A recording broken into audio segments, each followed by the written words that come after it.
თემით ანა გისმენთ.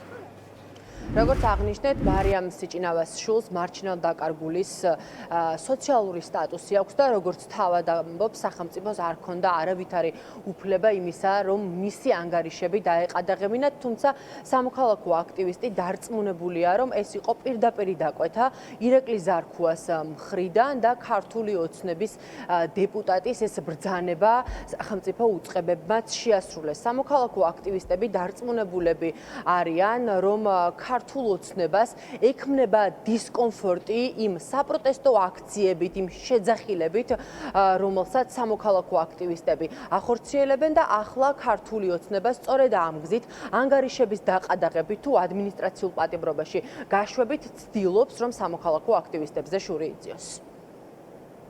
ჩემი არასრულოვანი შვილი, 10 წლის შვილი, სარგებლობს მარჩენელ დაკარგულის სოციალური სტატუსით.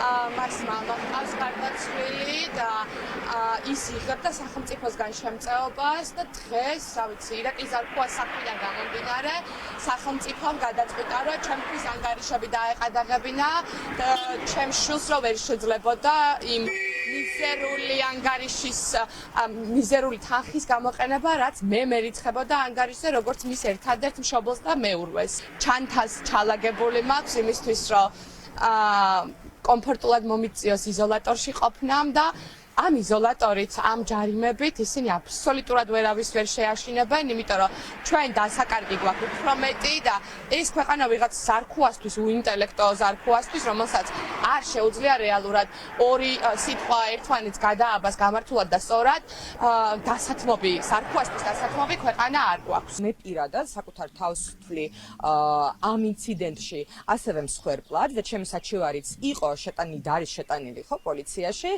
იმიტომ რომ ჩვენ ყველა ვიხილეთ კადრები, სადაც ირაკლი ზარქუას თანხლები პირი მირტყამს ხელზე, მაგდებინებს ტელეფონს, ტელეფონის დამცავი кейსი, ბრონირებული кейსი გატყდა ამის შედეგად და მე ვთვლი, რომ ასევე მსხვერპლი ვარ ამ ინციდენტში, თუმცაღა მიუხედავად ამისა, მათ მაინც სურს, რომ ჩვენ დავისაჯოთ სამაგალითოდ, აირიდო ყოველგვარი პასუხისგებლობა. ზარქუას საჩივრის საქმეზე სასამართლო პროცესი ზუგდიდში ზუსტად 11 საათზე არის ჩანიშნული. მოსამართლე გახლავთ ნინო ჭაბუკიანი. სამოქალაქო აქტივისტი მარიამ სიჭინავა დარწმუნებულია, რომ ესტონეთის მიერ სანქცირებული მოსამართლე შინაგან საქმეთა სამინისტროს მოთხოვნას დააკმაყოფილებს და მას ადმინისტრაციულ პატიმრობაში გაუშვებენ.